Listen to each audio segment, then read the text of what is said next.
everyone, welcome back to my channel. It's your girl Mrs. and I'm back with another video. So today I'm going to be testing out another Revolution product. So if you're here for the testings, first impressions, comparisons when it comes to Revolution or just makeup as a whole, then you've come to the right place. If you do not rate, approve when it comes to Revolution, then this video is probably not for you. So without further ado, if you're interested, make sure you stay tuned and keep watching.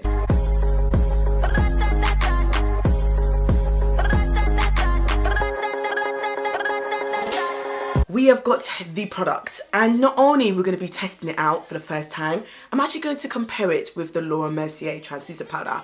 Why? Because actually one of my favourite translucent powders, and this is the only one out of the two, well now three, in my collection that is a white translucent powder.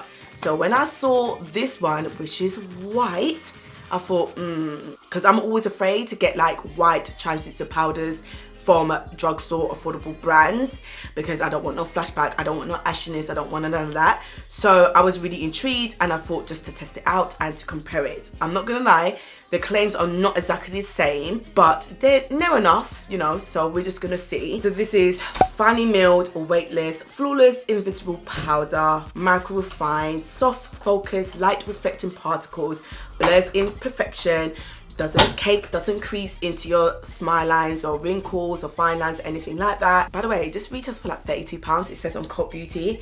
I don't remember paying that price, you know, but that's really expensive, Sydz. Revolution actually has two of these powders. They've got the pressed one and they've got the loose form. So I've got the loose form, and this is the Conceal and Define Infinite Universal Loose Setting Powder. They've obviously recently brought out the Infinite Concealers, which I actually really like. So I guess along with that collection, they've now got the loose powders and the pressed one. This one is also for setting and baking, finely milled formula, silky powder, melts into skin, mattifies shine, also has the infusion to blur any sort of imperfection, gives your skin that smooth focused look as well. So pretty much similar.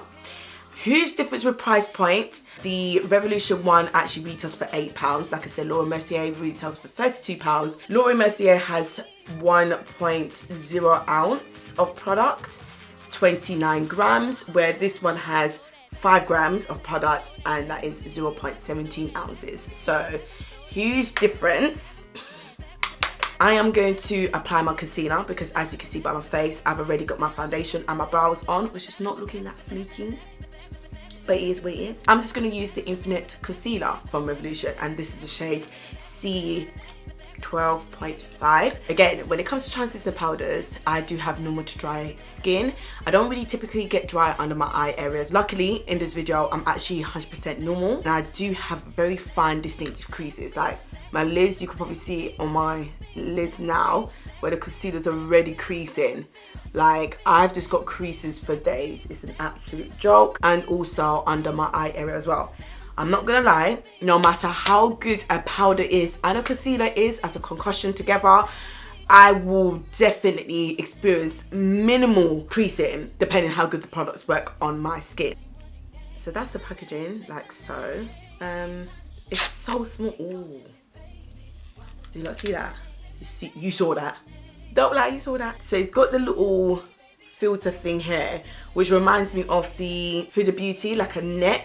And it's a flexi net mesh type of thing. So it's got that, but that is a white. That is, sorry to say this in this reference, but that is that kind of white. You know what I'm trying to say. This looks like more like a beige nude, but this is white. Lord, give me strength. Anyway, some of Mercier.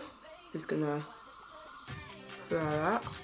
Oh yeah, I can even go ham with this one because so there is that side with Mercier, so you can immediately tell my skin looks so soft. It hasn't added any sort of additional color to it. Let's just try this new one now. This is so white. That's the product. Please excuse my dirty sponge, you know how I do.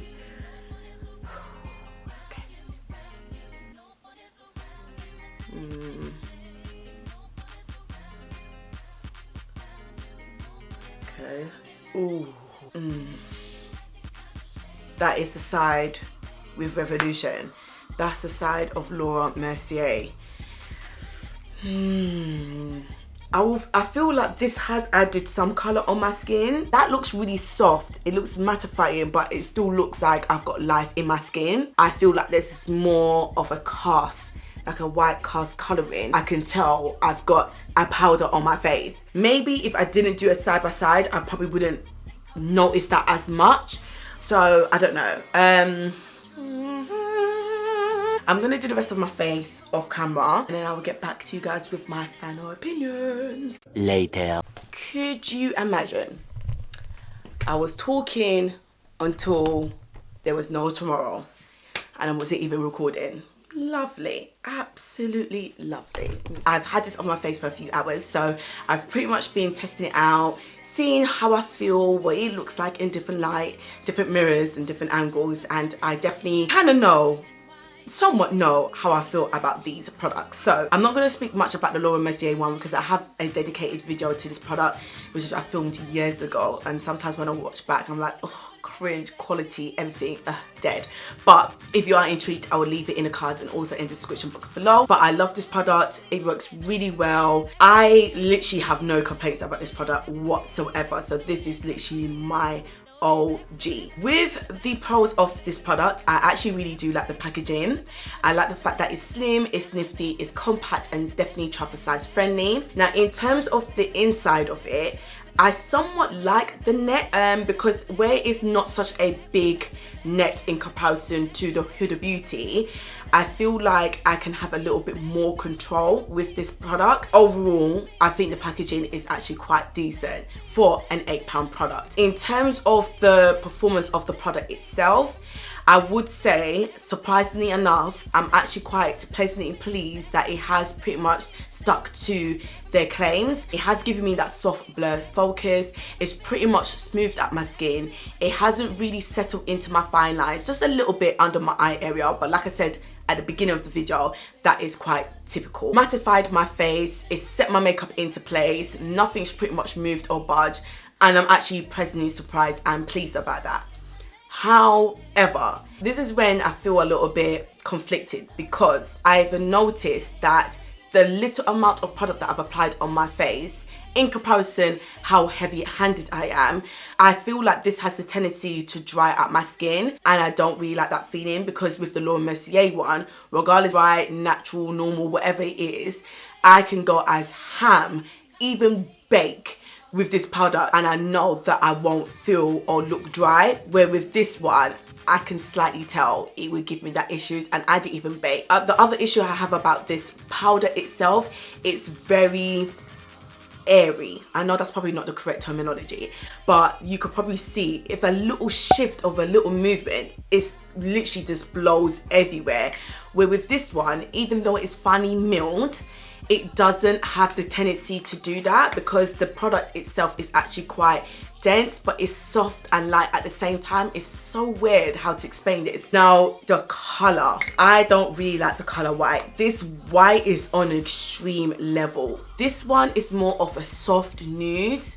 like an off cream, where this is white, like this is white. They don't play, like this is actually white. So when I first applied this, I didn't like the color of it because it did leave that sort of ghost cast on my face. Don't get me wrong, after applying the rest of the relevant products, you could probably tell that my face pretty much looks quite even and balanced. I like the fact that the Laura Mercier one still allows my natural melanin look natural, where this one literally just sucked and absorbed all the melanin and the pigmentation out of my skin. So I didn't really like that, and that's what made me realize that with the Laura Mercier one, if I choose not to use a face powder to obviously apply the powder all over my face to even out my skin tone a bit, I can do it with or without a face powder once I apply this on the areas I apply my concealer. Where with this one, I will not get that versatility because I will look ashy. White, Casper's friend, I will look ashy. Again, it's £8, so it's like,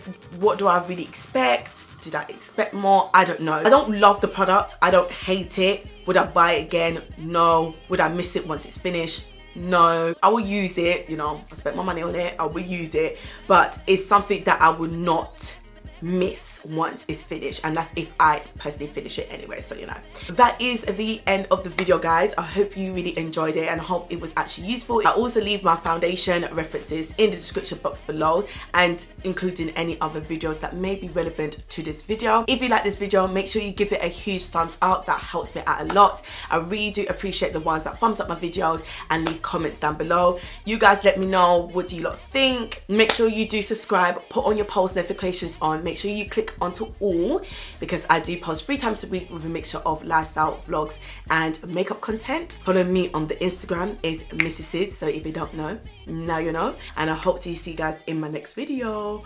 Bye.